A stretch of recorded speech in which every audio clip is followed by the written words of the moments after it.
Greetings, ladies and gentlemen. Maybe I'll talk to some people in the town. Well, welcome back Maybe I'll talk to some people in the town. Shut up! Get away from the question! Get away! Okay, thank you. Ooh, I gotta know him real quick. Anyway, ladies and gentlemen, welcome back to the Sonic the Hedgehog 2006 Let's Play. I apologize for the bit of a delay between this part and the last part. I have been running through Sutton Head cold, and I'm just recovering from it, though I'm still kind of like suffering the lingering effects of it. My nose sounds a bit stuffier than usual, and I apologize for that. But anyway, well, I kind of didn't want to have a delay between this part and the last part because, ladies and gentlemen, like the Sonic playthrough, there is this part entirely is nothing but side missions. We're not advancing the plot at all with this part. We are doing side missions this entire run through because by the time you get to this hub world with Amy as your partner, there are not one, not two, not three, not four, but 5 side missions you can do at this point of the game. So, to make sure it's a 100% run, I'm doing all of the side missions I can do at this point in this part alone. So, with that said, this is the Soliana Boys challenge as we did with Sonic, only this time we're now as Silver. So we're nowhere near as fast, and the boys are in different locations. This one took me a bit of practice to finally get right, but yes, like the Sonic's missions, the boys are in set locations, they're not randomized. And honestly, their particular set paths are not as memorable as Sonic's, because I had the hardest time getting this part right. Like, I practiced the hell out of the town mission before actually starting up the real mission during the story mode, and I didn't want to fuck up too many times. Though then again, I am editing out pretty much any fuck up that I didn't want to show off, because one of the good things about doing side missions over and over again is that you don't lose lives if you fail a side mission. Now, it'd be really stupid if you did, but luckily that's not the case. So if I screw up a side mission, and I'm just gonna keep editing out to the point where I actually do succeed in it. But I did do this my first time, and I'm kind of happy about that because I wasn't sure of myself but by the time I got to this mission. With that said, though, there's just there's no gems to abuse. His ground speed doesn't get any faster than that. It's about as monotonous as you can get. Luckily, I think we're almost done here because I think the last kid is here in this group of alleyways in this building. I think it is. No, there's actually much more kids to go. So, we're pretty much doing nothing but side missions in this part. I figured get some things out of the way in terms of questions you guys have been asking over such. In fact, I'm going to load up the last part and see if there's any questions you guys have been asking me that you guys need answers to. Because I'm doing this post commentary. I am actually looking at all the comments you guys leave at the latest part and see if I can make anything out of it. So let's see, part 12. Yeah, of course, that was the part where I was discussing how much I really hate the plot after Silver, Mephiles sends Silver back to the past, not back to the future. And I just went to the point, like, I really don't like Mephiles at all in terms of just how ineffectual he is there. Like he's demonic looking. He's got that part down.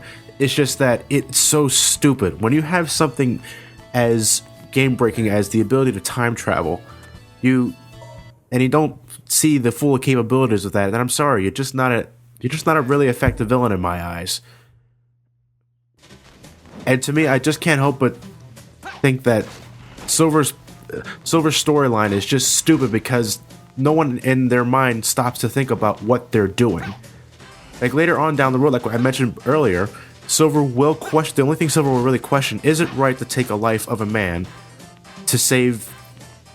The needs of the many outweigh the needs of the few. Kind of situation like that. That's the only thing he ever questions about. He never stops to ask Mephiles, what exactly does Sonic do to cause the Iblis trigger to be what exactly does Sonic do to cause Iblis to be released? You just showed me Sonic in a fiery background, but it's not exactly telling me anything now, is it?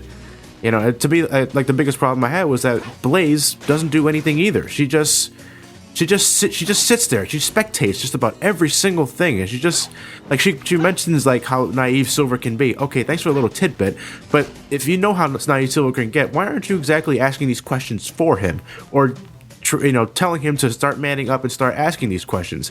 Granted, I know you're a pretty desperate asshole that wants a good future for your time, but you're going about this the completely wrong way. Oh, by the way, I hate this part of the side mission right here, because if you're grabbing too many objects with the psychokinesis and you're trying to throw something down a narrow corridor like that, most of the time when the objects will just collide with the wall itself and not actually go where you're aiming at. It's actually one of the things I really wish Silver had with a lock-on feature, which generally, if it's enough to have Silver point in the enemy's direction and use the X button to toss an object that way, but in cases where you're like dealing with a lot of enemies at once, or you're in a tight passage like that, you wish there was some kind of lock-on feature. I certainly wish there was a lock-on feature anyway.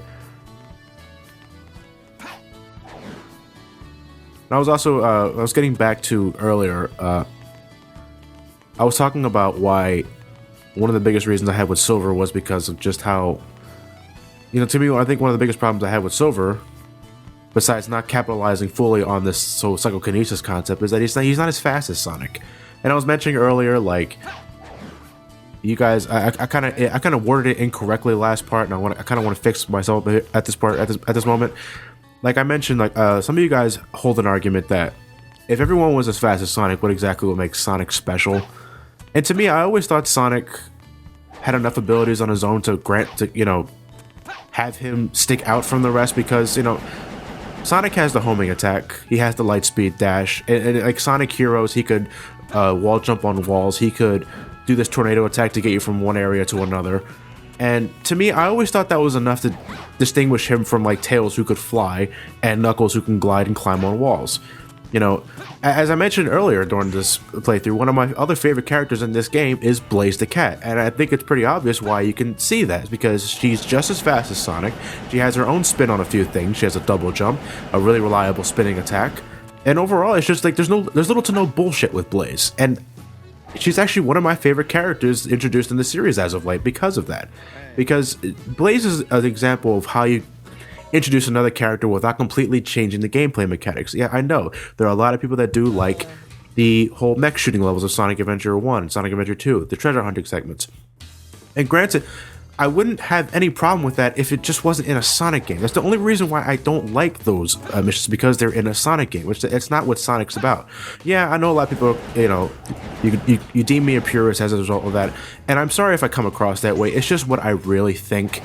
I'm not gonna criticize you if you like the mech shooting levels or the treasure hunting levels, or even Big the Cat's gameplay.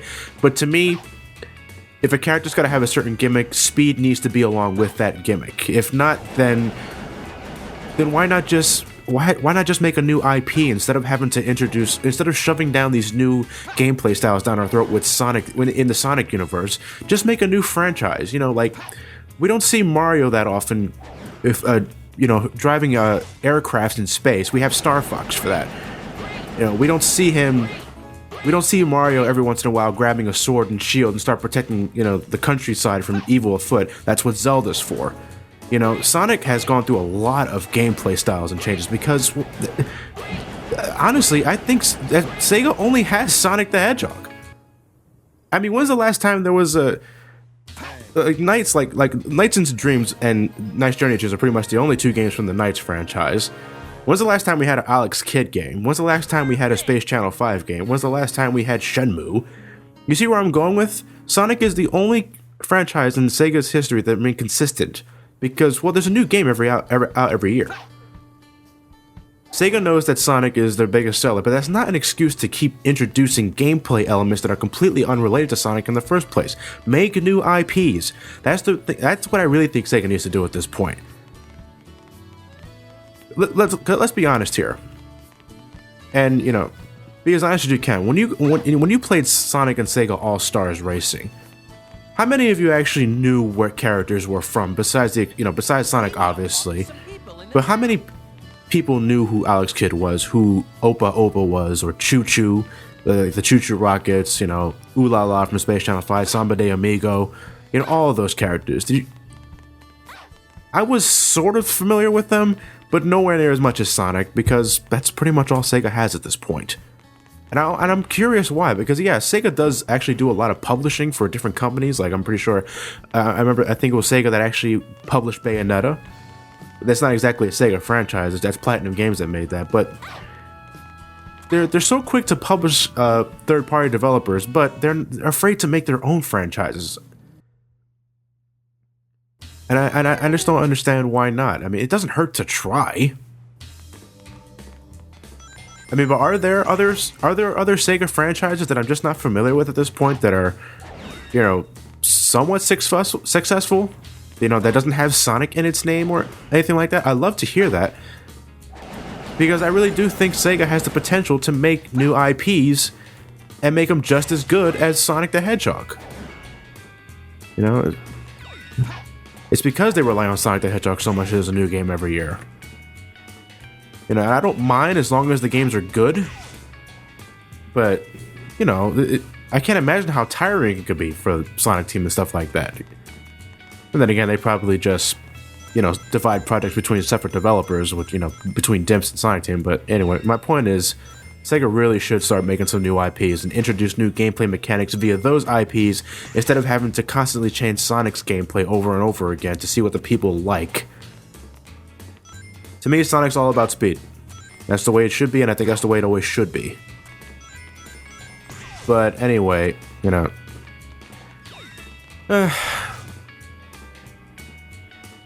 I do plan on...